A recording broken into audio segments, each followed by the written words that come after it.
Hi folks, and welcome to another episode, and welcome to the amazing MG4. I'm going to take you for a look around it, an in-depth review, and then we're going to take it down the road and see what it's like. This video is brought to you in association with Just EVs, where this car and many other new and used EVs are available for sale and test drives.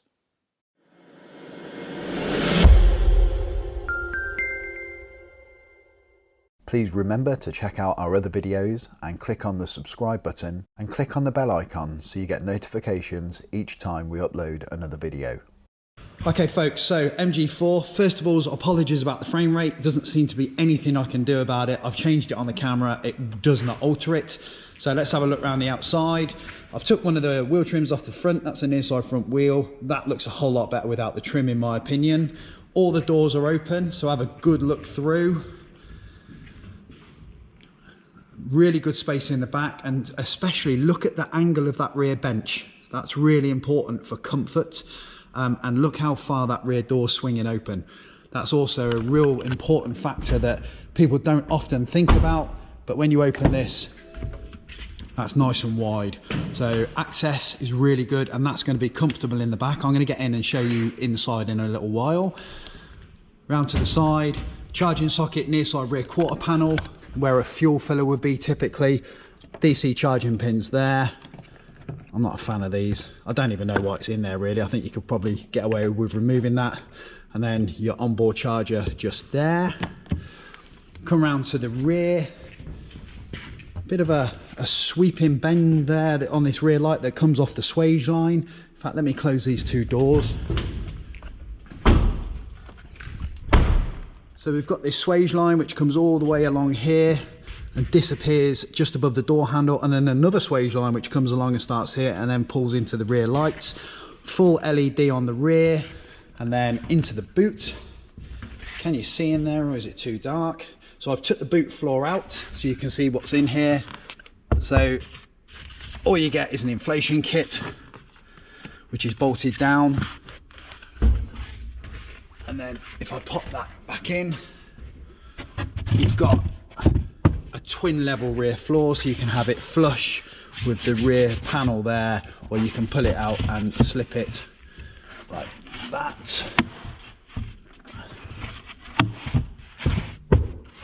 And you can slip it in like that. So, and that just gives you a little bit more boot space.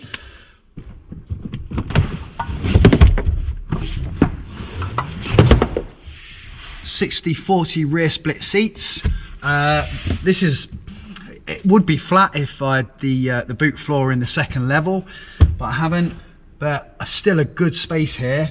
I think if I took the seat base out, I can probably get these to go a little bit lower, but to be honest, I can't really see a need. Let's close this up. Okay, so something I did notice. So we've got these spoiler jutting out at the top there, and then this rear lights that jut out, and I just was having a little fiddle and looking at this, and I've got to say this looks like it's going to scratch. I mean, this is some kind of like perspex almost, and that is going to get scratched without a shadow of a doubt. In fact, I can see just where it's been polished there's little scratches in it already, so just bear that in mind. That's a full length rear light, which I really like. You don't really see that on cars of this price bracket. Underneath here, that's your rear camera.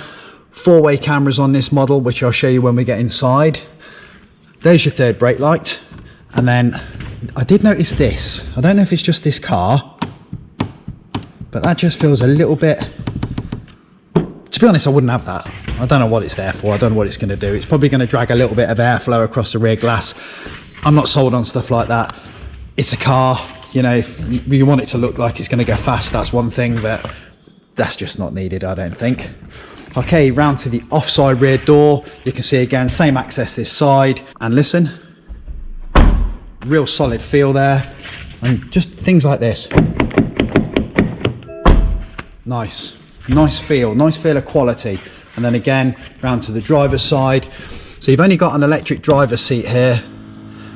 This is very likely the same setup that goes in the ZS EV and the MG5, but actually I don't have a problem with it. In my MG5 seems to work all right. Now What's important to look at here is the available space in these footwells and how far forward the dashboard is. The dashboard is really, really far forward, and that's given all this space here. There's another reason as well. The battery is very thin on this. So instead of something like, say, a Kia e-Niro, where the battery with the lid on would sit about this high off the floor, this battery will sit about that high off the floor, fully built. So that's allowed them to keep the seats much lower, and it's allowed this space here. But the dashboard is further forward because the HVAC system, like Volkswagen, has been taken from this area and popped under the front. So I'm going to show you that now. These are rear wheel drive, so the motor's at the back, so no drive shafts or anything. So you've got the steering rack there, you've got a coolant pump here, and then here's your HVAC system here. So pollen filter, Volkswagen do this, that's a big pollen filter. Non-carbon, which surprises me. I thought everybody would be fitting carbon by now. So there's your HVAC system there. So all your ventilation, everything is done here, instead of all that being put behind the dashboard. Really good idea, and makes for an easily repaired vehicle when something does go wrong with this system. Okay, LED lights. Now this is really important, because on my MG5 the LED lights were a bit shonky. I upgraded them to LED, much to people's dismay. I need to be able to see where I'm going. This mitigates that completely. If you just look there, you can see the beam is it's intense. It's really good, and this is something that should be fitted on all vehicles as standard. LED lights are a safety feature and a necessity, and shouldn't be anything other than that. So good to see they're on there. And then round to this side, and we're back at the start. Now then, four-way cameras. Remember me saying you've got a camera under here, you've got the same on the other mirror, you've got the one at the rear that we already pointed out, and then if you come around to the front, you've got one just there. This makes for easy parking. There's your radar for your adaptive cruise control. They've also got an active shutter system which opens and closes during peak heat times, which would be heavy usage or heavy charging, and this will allow aerodynamicy in the times when you're not needing that. So it'll stop the air being drawn in, and it'll push it around the car instead. So very nice.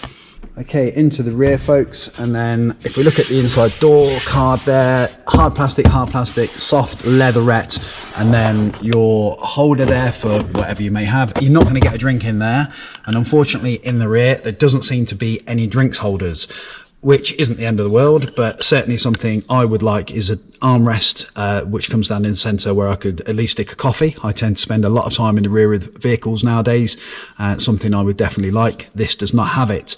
Along with, it doesn't have any interior lights in the back, so it looks a little bit dark and dingy. Along with the black headlining, it's quite dark, and with all the materials, probably a little bit gloomy looking.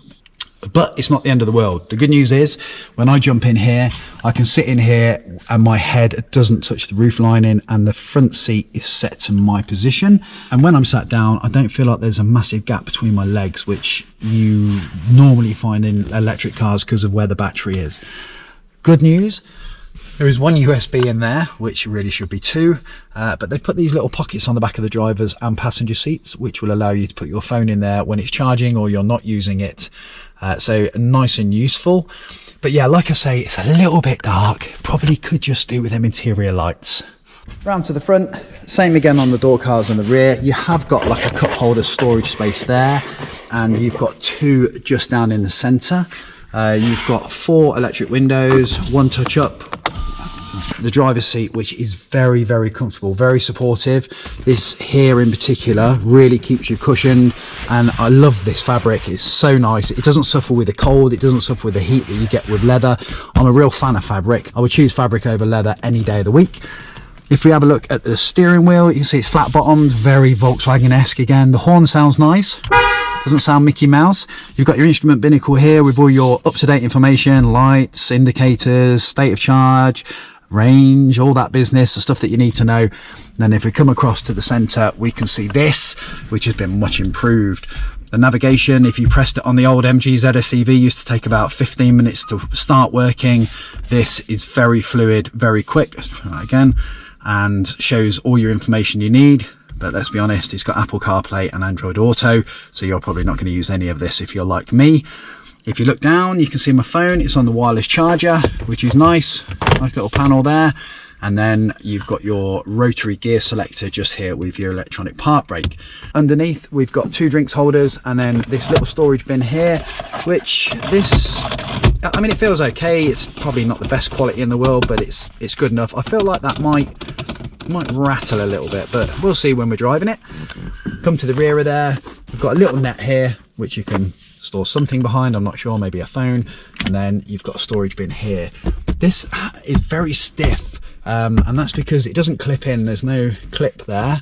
This just rests. So if they don't have it stiff like that, it's going to vibrate. We'll see how that goes as well. But the overall interior is very, very nice, very well built. No knocks, no bangs, no rattles I can find. Definitely well priced and a good amount of kit for what you're getting. So anyway, let's get it out on the road and let's see what it's like. Anyone who's already driven one of these will know that this menu is hidden behind a touchscreen. You have to touch the top and then go through it.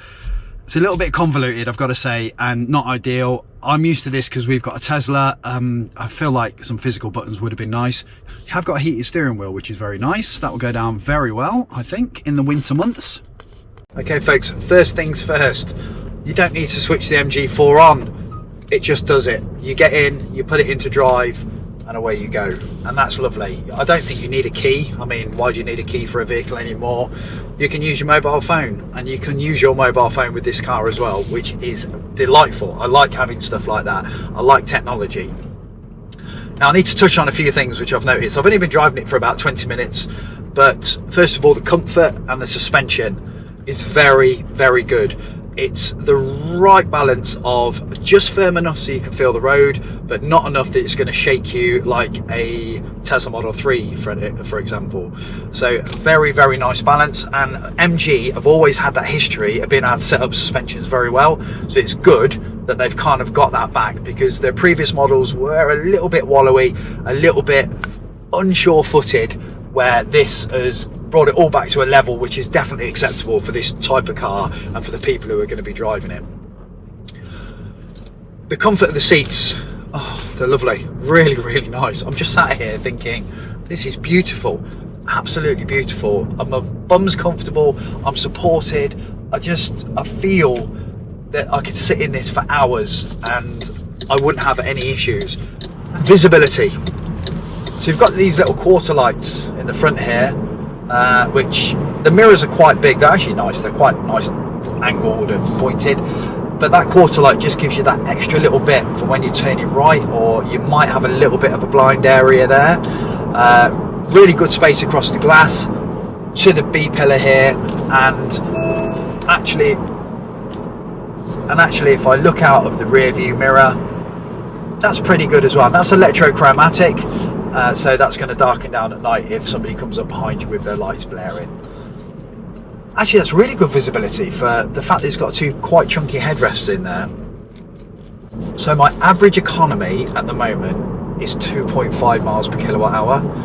I have got it in sports mode, and I mean, why wouldn't you? You want to feel the acceleration, you're testing it for the first time, you want to have a little play, and it's responsive. The 0 to 60 on this isn't particularly quick compared to some vehicles out there, but it's definitely quick enough, and it's much quicker than most internal combustion cars. So, okay folks, I ordered one of these in white prior to really seeing one. I saw some renders of it, and I based that on the experience of my MG5 that I use for work, and the experience of the other MG5 that is being used at work and is doing a sterling job.